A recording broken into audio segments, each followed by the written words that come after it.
second case on our docket is 21-10600. Is it Drerup? I'm not sure how to pronounce it. Versus Consolidated Nuclear Security, LLC. Ms. Legler? May it please the court, my name is Jane Legler, and I represent the plaintiff, Brenda Drerup, in regard to her action against Consolidated Nuclear Security. The Pantex plant is a nuclear facility in Amarillo, Texas, and CNS was contracted by the federal government to operate the facility, which has its own fire department. Brenda Drerup, age 56, was the sole female fire captain at the Pantex plant. As fire captain, Drerup worked in the compliance area with Battalion Chief Donovan Morgan and reported to Assistant Fire Chief Hoagland, who reported to Chief Mike Brock. From 2015 on, Drerup made multiple complaints of discrimination and retaliation to fire department management and the employee concerns department at the Pantex plant after she was denied overtime and promotion to both Battalion Chief and Assistant Fire Chief positions. The district court dismissed Drerup's sex, age, disability, and retaliation claims on summary judgment, and we assert that this dismissal improperly decided material issues of fact was legally erroneous. First, Your Honors, I would like to address the disability discrimination claim of Ms. Drerup.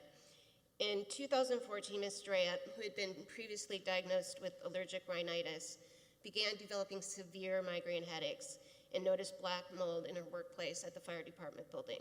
Further testing revealed serious mold issues in the building, and after being examined by Pantex medical doctors, they gave her a medical restriction that prevented her from entering the fire department building and required her to move to a different building at the Pantex plant. And the reason that the Pantex medical personnel were examining her is because it's a nuclear facility. They have to examine all the firefighters for both mental health and physical health on a yearly basis. Under the ADA amendments in 2009, whether a condition substantially limits a major life activity is not supposed to be a demanding standard. A determination of whether a condition is substantially limiting is also fact-intensive and involves credibility determinations that are not conducive to a determination on summary judgment. Therefore, the plaintiff's testimony alone under the Williams v. Tarrant County decision in this court is generally considered sufficient to create a material fact issue concerning disability. And here, Ms. Drerup submitted a declaration, medical records, and deposition testimony relating to the fact that she has a disability. Her medical records reflect over 13 doctor visits where she was consulting with her doctor about her condition. It includes evidence that she had coughing, headache, nasal congestion, eye infections, chest pain, thickening of her mucous membranes, and burning and hoarseness in her throat. And it also shows that her symptoms grew worse, accumulating in 2014 when the black mold was discovered and resulting in severe migraine headaches. The evidence also showed that those migraine headaches caused her difficulty in concentration, as well as in doing things, major life activities such as driving.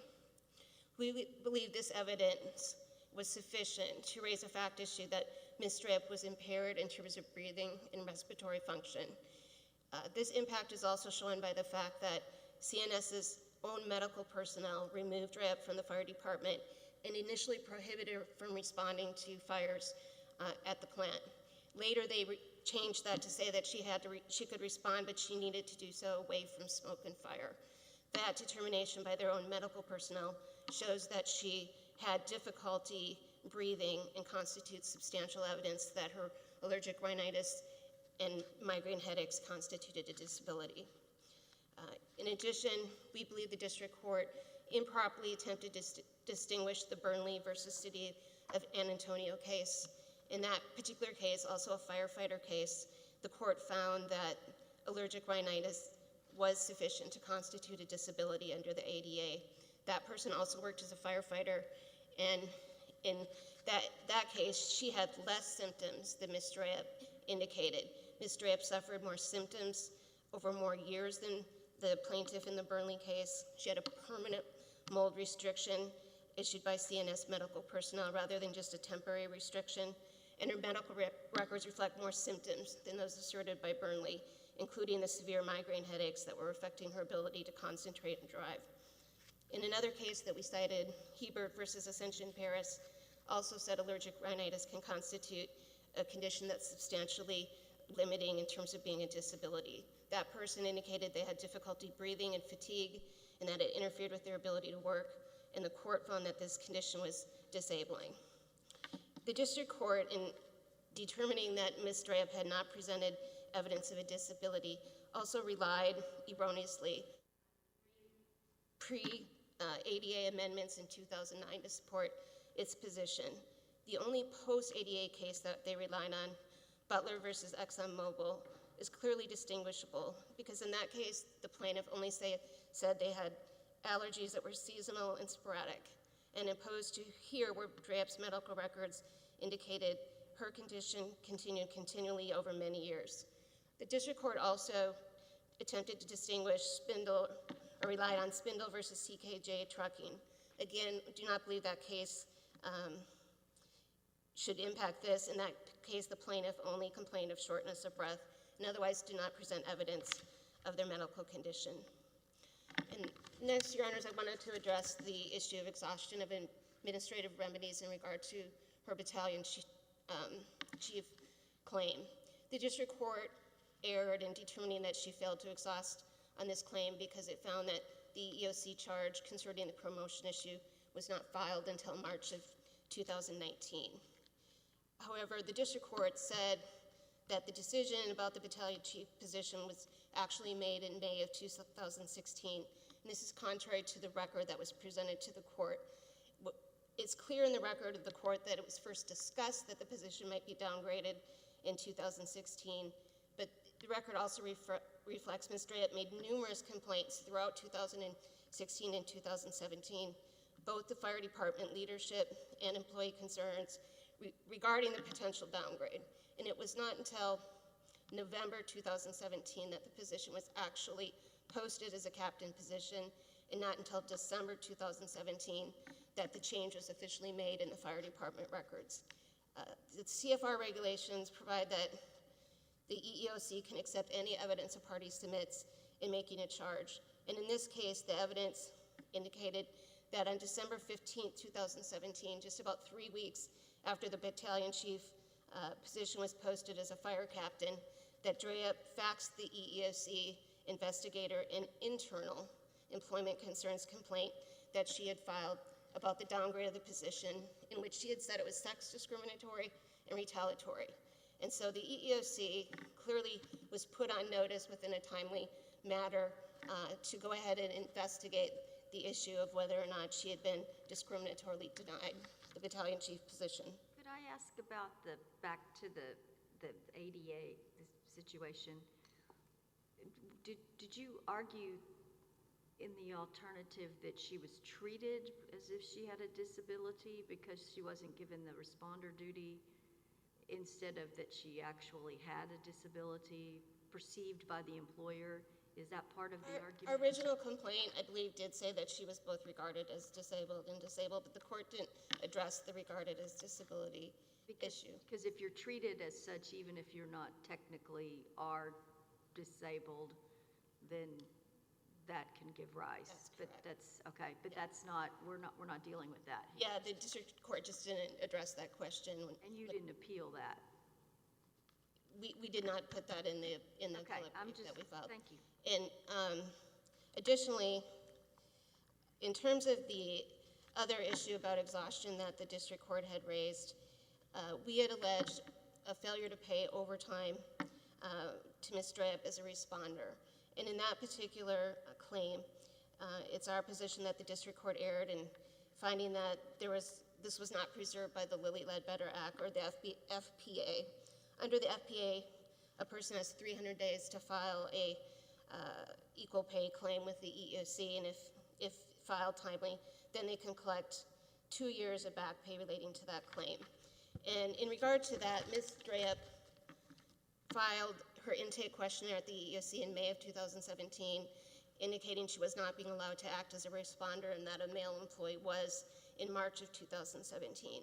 So she clearly timely raised the issue of not getting paid as a responder in terms of overtime in a timely fashion within 60 days or so of when that occurred in 2017. But the district court basically just looked at the MTC strike, which occurred in 2015, and said she didn't file a charge within 300 days of that. But that ignores that she continued to want to work as a responder, and she continued to be denied work as a responder through 2017, and in fact throughout her entire tenure at the fire department. Additionally, Your Honors, I'd like to address the prima facie case issue. The district court erred in determining that she could not establish a prima facie case regarding not being selected for the battalion chief position. First, the court said she couldn't be established that because the position was not filled because it was downgraded. I think this ignores this court's holding that prima facie case is a minimal burden and that she can establish it by showing that she was not otherwise promoted due to characteristics of her sex. And Drerup presented very substantial evidence that she was not selected due to her sex. Battalion Chief Morgan testified that he felt the position had been downgraded so Drerup would not be promoted and that her sex was a factor in the decision. He also recommended that she continue to that she be promoted to that position. Assistant Chief Hoagland also testified that effectively Drerup was already performing the battalion chief position. Additionally, there was evidence that the fire department had budget to pay the position at battalion chief level, and there's no record of a need to reduce expenses. And that evidence is sufficient to make a prima facie case that she sought the position and that it was, sex was a factor in her not obtaining that position. The district court also... The court determined that she didn't apply for the position once it was reclassified. And she didn't, Your Honor, but when it was reclassified, it was posted as a fire captain in compliance position. And that's a position she already held. So there would be no reason for her to apply for the same position that she already held. And the district court also said she did not, they did not post the battalion chief position, and she didn't apply for that either, and so she couldn't prevail on that claim. And again, I think that's a wrong assertion of the law because the law just requires that she seek the position. And the record is replete with evidence that she sought the battalion chief position. She had many, many meetings with employee concerns and fire department leadership about seeking that position, and that should be sufficient to establish a prima facie case. In regard to the failure to promote her to assistant fire chief, in 2019, Drerup applied for the assistant fire chief position, and a male outside the department, Emery Johnson, was hired for the job. The district court erred in holding that Drerup was not qualified for this position, and they did so on the fact that she could not enter the fire department building. We presented evidence in the record that employee concerns manager McLaurin admitted that she was qualified to be assistant fire chief. Assistant Fire Chief Hoagland testified that he felt Drerup should receive his position when he was retired, so he obviously thought she was qualified. We further presented evidence that entering the fire department building itself is not a necessary component of being assistant fire chief. Johnson, who was hired, could not enter the fire department building for over 6 months without an escort because he lacked necessary clearances to go in the facility. And he also said it was not necessary to be in the fire department to effectively perform the position. The district court, we think, erred in saying that she was not qualified. Ms. Drerup had all the qualifications in the job description other than 2 certifications. And we presented evidence that Mr. Johnson, who was hired, also did not have those certifications until after he started working at the plant, and that the fire department generally gives people a chance to obtain certifications if they don't have the necessary certifications at the time they were hired. So we believe those facts all support that she had a claim, a viable claim relating to the assistant fire chief position. And then briefly, Your Honor, in regard to the retaliation claim, in regard to that particular claim, the court ignored temporal proximity between Ms. Drerup's complaints and the actions that were taken against her. As the court knows, a plaintiff just needs to make a good faith complaint and allege a causal connection between the complaint and the adverse action. And in this particular case, we have evidence that in terms of the battalion chief position, that Ms. Drerup filed the EEOC charge about a month before that position was posted as a captain position. So there was substantial temporal proximity there. Additionally, in regard to the assistant fire chief position, Ms. Drerup filed a charge of discrimination in March of 2019, and she was not given an interview just 3 months later in June of 19, and we believe these show that, in fact, there was temporal proximity. Thank you.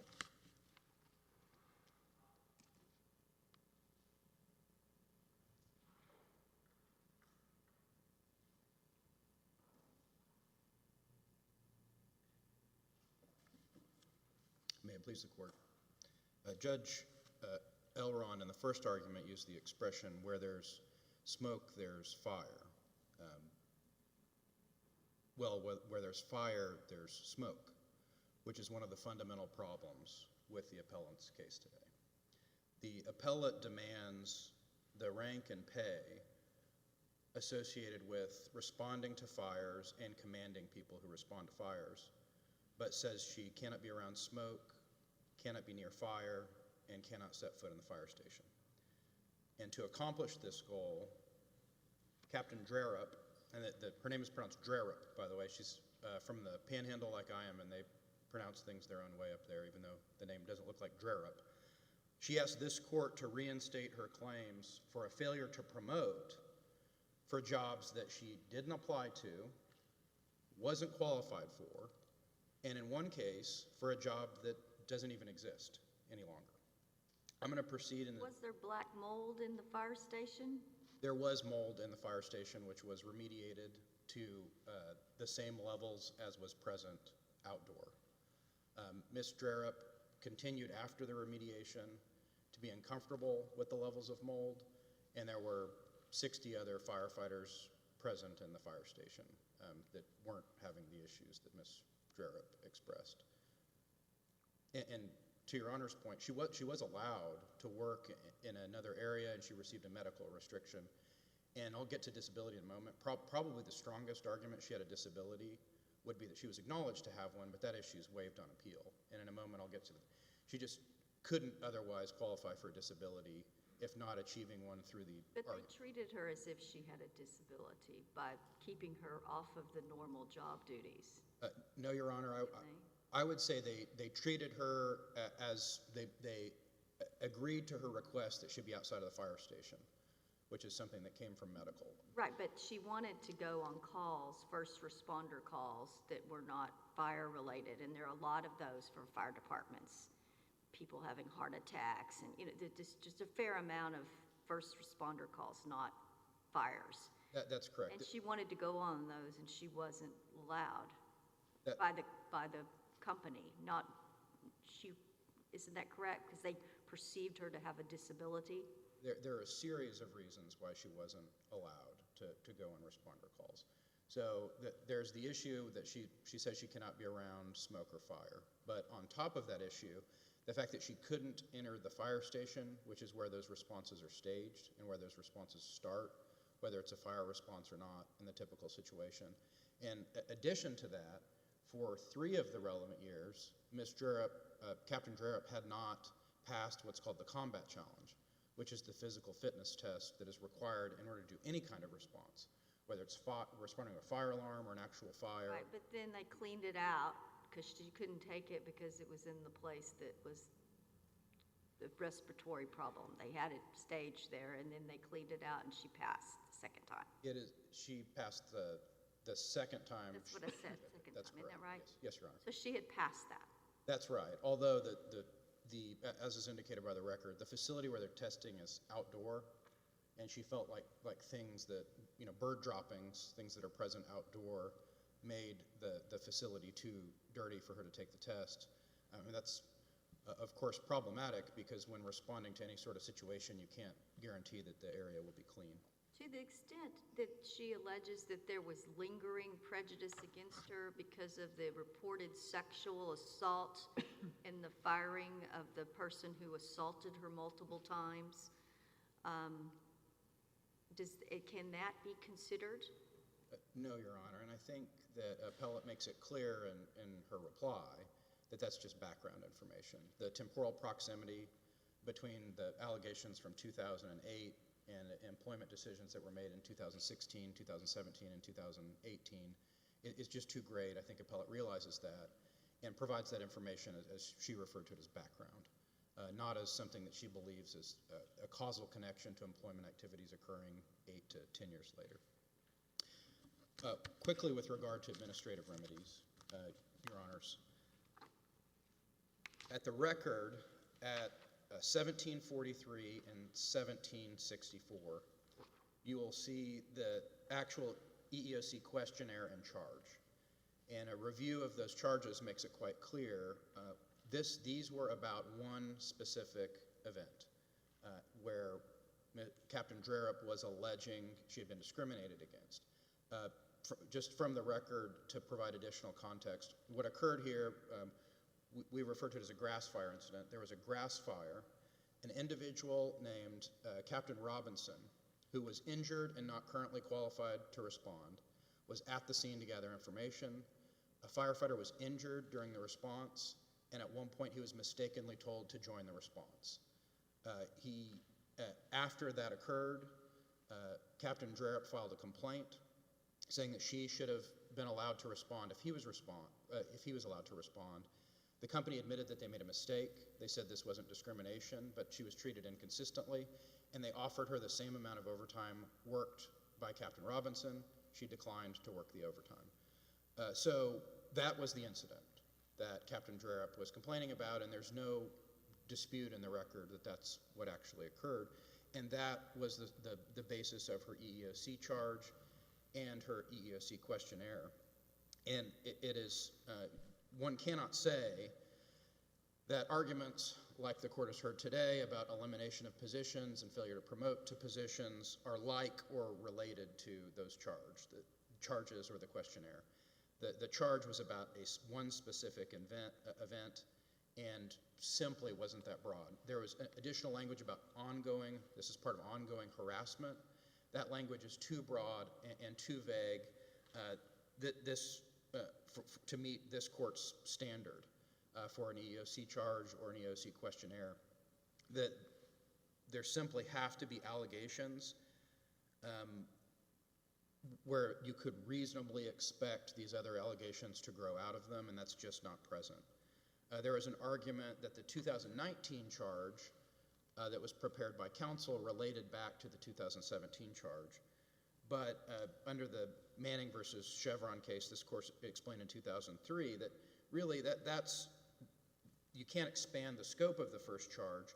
The purpose of the relation back doctrine is to cure technical defects and omissions, gaps or mistakes. It's not to allege all new theories, all new causes of action, which is precisely what happened in 2019.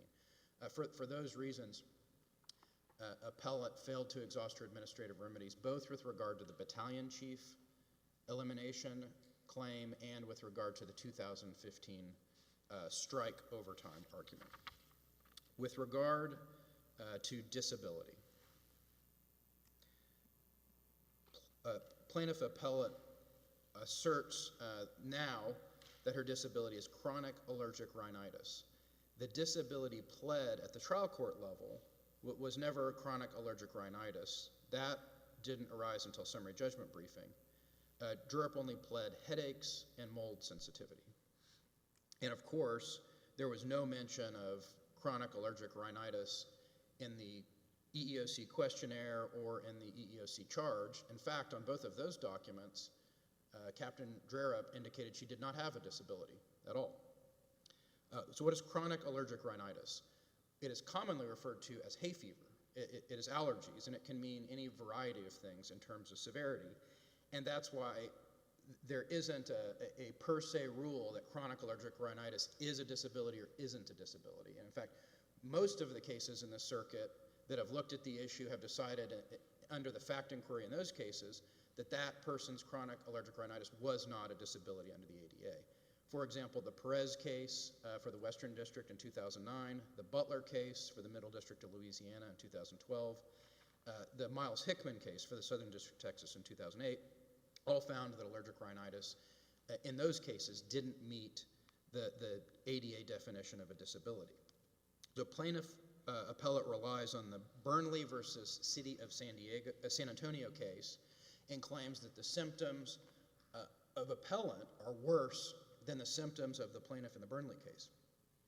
A review of that case will show you, get some water, will show you that in fact, the Burnley plaintiff had a botched surgery which resulted in mold growing in the nasal cavity of the plaintiff, that the plaintiff had impaired breathing, had permanent lung damage, and was in a markedly different situation. The Burnley court relies on the idea that there was substantially limited breathing, or at least evidence of substantially limited breathing in the Burnley case. And that's ultimately what appellant would need to establish here. So let's look at what the record says about plaintiff's breathing. And specifically, the record at page 637 is very instructive on this point. In the question asked on 637, your symptoms from chronic rhinitis or mold sensitivity, have they limited your ability to breathe? And the answer was, sometimes I have some shortness of breath that I've been experiencing. And then it goes on to talk about the building she's in. That lays it out quite clearly. Layer that on top of the record from pages 1798 to 1809, which is the actual medical records of appellant, which go in great detail about her ability to breathe. As they say, things like easy respiratory effort at 1810, normal breathing at 1808, normal breathing again at 1806, normal breathing at 1804. Although appellant's briefing refers to these medical records to create the impression that there were breathing problems, the records themselves actually say quite the opposite. The question posed here, like in Salcedo versus Harris County in the Southern District in 2018, is not whether a condition in and of itself is a disability. It's a question about whether this specific instance results in a disability. And in this case, under the existing case law, where there is no substantial limit to breathing as completely borne out by the documentary evidence, only disputed by conclusory affidavit testimony from the plaintiff, that there can be no question about a limitation of breathing. And the breathing has to be severe and long-term, as the Brackens versus Dallas Independent School District case said in 2010. So a handful of instances of difficult breathing aren't enough to have a disability under the Act. The hay fever, next question, which this appears to be abandoned by appellant, the idea that this limited her ability to work. I think appellant has conceded that it prevented her from holding only a narrow range of jobs, which doesn't create a disability under the Act, but we fully briefed the issue. And specifically under Bridges versus City of Bossier, this court said in 1996, just because you can't be a firefighter doesn't mean you're disabled. And that was the situation here. Could you address exhaustion of remedies for the Fair Pay Act, the back pay claims? Yes, Your Honor. More specifically? Yes, Your Honor. And why the Lilly Ledbetter Act doesn't help her overcome her exhaustion issues for 2015 and 17?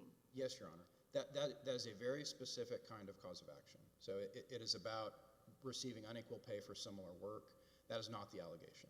The allegation here is that a firefighter was allowed to respond when she wasn't being allowed to respond. She was offered overtime. Had she chosen to work that overtime, and had she been paid a different amount than Captain Robinson for that work, she could have asserted, I think, a very valid FPA claim. But there is no claim like that, and there is no mention of any claim like that in the charge or the questionnaire. It's simply this person was allowed to work, I wasn't allowed to work. It's not an FPA claim, Your Honor. But there's not a good reason that she wasn't allowed to work, though, is her position. Yes. It's because of her sex and maybe her age. It's unclear, but because of her sex mostly, that she's not being allowed to work. And it was undisputed that Captain Robinson wasn't allowed to work either. It was a mistake in an emergency situation. But this was an ongoing thing for long periods of time where all the HR people would say she needs to be able to, and then the boss wouldn't assign her this position, even though, according to the pleading, I'm not saying that's the true facts. But, Right. so why isn't that exactly a discrimination, because she's not being let out to do her exact job duty that would allow her to get paid? I agree with Your Honor that that is what the pleadings say. What the record says is that from 2015 to 2018, Captain Drerup had not passed the combat challenge and was not eligible to participate in any sort of response activities. And then past that point, and I'll go ahead and address this now, that she makes several arguments about overtime and overtime lost as a result of not being able to handle responder duties. The appropriate test for that, as pointed out by the district court, are the comparators, the individuals who she said were getting the overtime, similarly situated to Captain Drerup. And the district court correctly applied the test that they need to be nearly identical in order to be valid comparators under the test. And it is, as appellate points out, a very high bar. And here are the four ways in which not all of those comparators were nearly identical. Is our case law really nearly identical, or is it substantially similar? Is the case law in this circuit actually nearly identical? Yes, it is. And this court in Saatchi versus Optiv Security affirmed that standard, the Fifth Circuit in 2020, that the similarly situated employees in this inquiry need to be nearly identical comparators. Now, of course, that doesn't mean nearly identical in immaterial respects. Doesn't matter how tall they are or the color of their hair. But with regard to the material respects that could result in the decisions, they do need to be nearly identical under the law. And in this case, there was a wide divergence between the comparators. And there's really four major issues that distinguish Captain Drerup for her comparators. One, that she says she cannot be around smoke. Two, that or unclean environments. As Your Honor points out, there are non-fire responses, but there's certainly no guarantee when you're responding to an alarm or medical emergency that you won't be asked to go into an unclean area. They can only respond to fires from Captain Drerup could only respond to fires from a staging area, which is not something someone of her rank would typically do. She failed to pass the combat challenge for 3 years, and she could not enter the fire station, which is where these responses are staged from. There is no comparator that has any more than one of those four elements in common with Captain Drerup. And therefore, there is no one who's identical, and really not anyone who's similar, with the closest example being Vance Robinson, the individual who one time responded accidentally in an emergency. That's really the closest comparator to Ms. Drerup that's analyzed. Okay. Can you also address the issue with the prestigious role and the swapping the fire captain duties? Yes, Your Honor. And this is what's referred to in our briefing as the swapping of duties, or the Josh Brown duties. Appellate makes the argument that she was discriminated against for not receiving the duties of a captain named Josh Brown. The record is clear on several points, however. The position for Josh that was ultimately filled by Josh Brown was posted in November, wasn't filled until February. Appellant never applied for the position. In the record, it states she was aware that the position existed, but as counsel stated, why would she apply for it? Which makes perfect sense. Why would she? Because it was simply a lateral transfer, which is the point that appellates make. She then requested, after the fact, after Mr. Brown had been given the job, that they have their duties swapped, that she do her duties and he do hers. There is no cause of action for that, based on the elements for failure to promote. You need to apply for a job, and someone outside of the protected class needs to. I thought it was we are equals, and this person gets to do better jobs. And it used to be that wasn't a tangible job detriment or whatever, that wouldn't count. But Yes. now, under the Supreme Court has told us that sort of perks in the job can be enough to be actionable.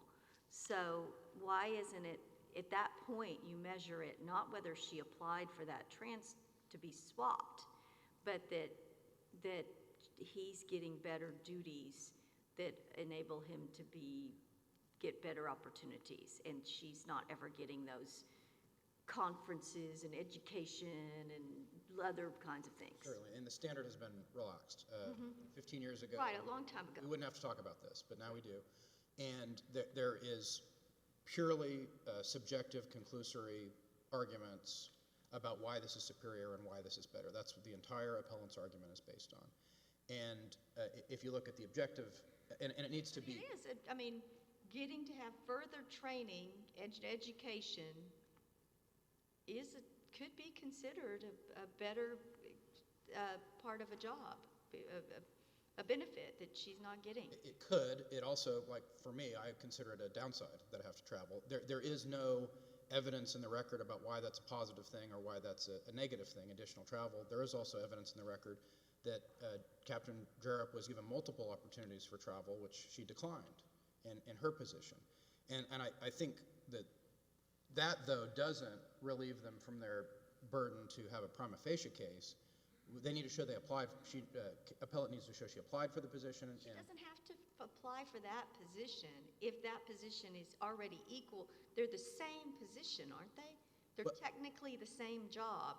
And she's just saying the person that does that job, person A gets a better same job, they're equals, but they're not. So she doesn't need to apply for that job because she already has that job. Well, it's the same job title, but it's different job duties. She would need to apply for it, just like Josh Brown need to apply for it, because the elements of she's making a failure to promote case. And the argument is... This was separate and apart from promotion. That she's saying that it they is were not. in the job and he got better treatment even though they had the same title. No, that isn't. It's not a separate pull-out complaint. No, it is not. It's based on the what we believe is a fiction, that it was a superior position. And therefore it was, even though the titles were the same, it was a promotion. It's a failure to promote claim. And therefore she has to meet the prima facie elements of a failure to promote claim, and she can't because she didn't apply for the job. There's no cause of action for Well, I'll have complaining. to ask the opposing counsel if that's... Yes, Your Honor, and I see that I'm out of time unless you have further questions. Thank you.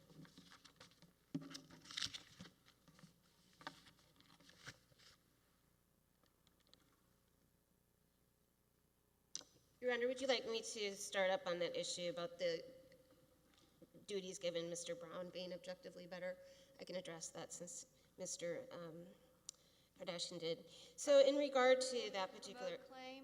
Pardon? Were you making a failure to promote claim, and did your client apply for the promotion? The failure to promote claim relates to the battalion chief position that was downgraded. The failure to promote claim doesn't relate to the position that Mr. Brown got. The argument on that position is that they were in similar roles, but he was getting an allocation of better job duties than her.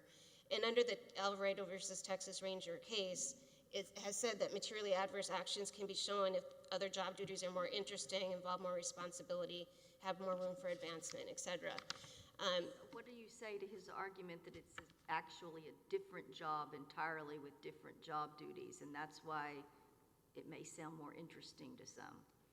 No, I think what we did is present evidence that it wasn't just the subjective belief of Ms. Drerup that the job duties were better. We presented evidence that Mr. Hoagland developed a plan for Ms. Drerup to take over matrices, fire department accreditation, and oversight duties, which were eventually given to Brown. And he stated that that was so that she could widen horizons and provide her more opportunity to move up. So that is an admission that basically those duties are more likely to lead to advancement than the document processing duties she was doing. Right, but did she need to apply for those duties? Did she need to apply for job A that had those duties because it was different than job B that she had? I think what the record reflects, Your Honor, is no, because what happened is once there became another fire captain, there was an allocation made of all compliance duties. And our assertion is they were just allocating all the good job duties to Mr. Brown and giving her the lesser duties. And we have evidence in the record that Mr. Hoagland said she could be team lead. Again, this is obviously a more objectively prestigious position than just doing document processing, but Chief Brock wouldn't allow it. We also had Fire Captain Hill's testimony that Brown got the HSO duties, which involved more travel opportunities, more supervisory authority. In fact, he had supervisory authority over Drerup in regard to HSO duties. And so I think those show that there was objective evidence in the record that the allocation of the job duties was discriminatory. And I do want to, with some time remaining, address a little bit on the combat challenge and the responder duties. In regard to that particular issue, the Pantex Medical Department released Ms. Drerup to go back to responder duties as of March 2015. And it also shows that in January 2015, she asked fire department leadership, how do I go back to being a responder? And she just got stymied and stymied and stymied. And so, and again in August of 2016, after she went to employee concerns, they said, hey, you can take the combat challenge if the facility gets cleaned out. But again, Chief Brock just wouldn't clean out the facility. So another year went by, and it gets to be the end of 2017, and the medical department is saying, why isn't this person responding? She's eligible to respond. And again, there are more complaints by Ms. Drerup, and eventually they say, we'll take a fire hose and we'll clean out the facility so that she can take the combat challenge. And she did. Refuse to take the challenge because of the condition of the facility? She was told she could not by medical until the facility was cleaned out based on her medical condition. She never refused. She passed that combat challenge every single year she was in the department until she got moved out of the fire department building, and Mr. Brock wouldn't do anything to clean the building so that she could take the combat challenge. And I think it's important to note that Is there any evidence in the record that she said, hey, I want to go ahead and take it now. It's not a long time I have to spend in that building, and it'll be okay. There's evidence in the record of complaints she made to employee concerns in which she indicated she wanted to go ahead and take that combat challenge. And she did finally pass it in 2019, and I think it's indicative that after she passed it in 2019, Chief Brock still didn't let her respond. So I think to say that the chief, or that the main reason she wasn't allowed to respond was she didn't pass that is not indicated by the facts in the record. She was never allowed to respond, and she could have. Is it your position that the combat challenge requirement itself is discriminatory, or you believe it's an objective requirement? Your Honor, I don't believe it's sex discriminatory to have the combat challenge. I think that's an okay requirement, but I think they had a duty to go ahead, since they had medically restricted her, to ensure that she could take it and be eligible for the responder duties, and clearly they refused to do that. So I see that my time's up. Thank you, Your Honors.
The third case on our docket today is 21-2183,